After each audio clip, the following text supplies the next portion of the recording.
Bonjour à tous et bienvenue dans cette nouvelle vidéo de présentation d'un processus BPMN. Le processus que nous allons étudier aujourd'hui est un processus de suivi de demande d'achat, notamment sur ses premières étapes pour une validation.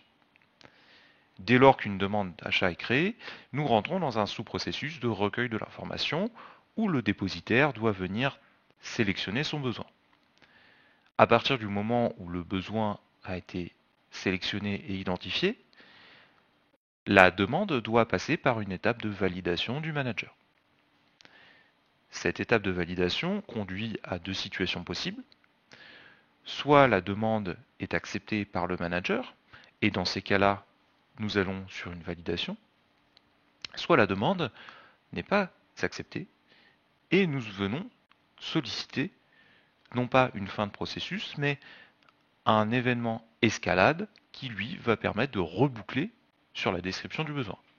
Autrement dit, dans ce cas de figure, je ne permets pas, via ma modélisation, la fin de la demande par refus du chef. Mais je demande donc à l'opérateur de resélectionner son besoin et repasser par une étape de validation. Dès lors que le recueil est validé par le manager, nous passons par une table de règles métier d'affectation du responsable.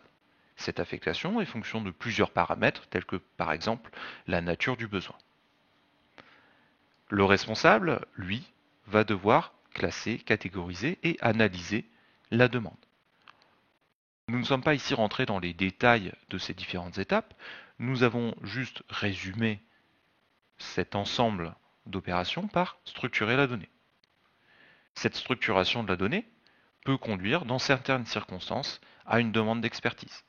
La demande d'expertise passe par notamment un événement escalade qui vient déclencher à son tour une affectation d'experts toujours en règle métier, et bien entendu le sous-processus d'expertise. Le sous-processus d'expertise, lui, nous donne deux possibilités.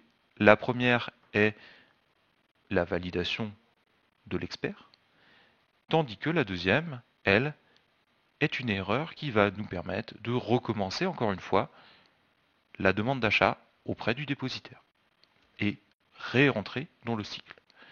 Si jamais tous les voyants sont au vert, alors dans ces cas-là, nous terminons notre processus et la demande d'achat est validée.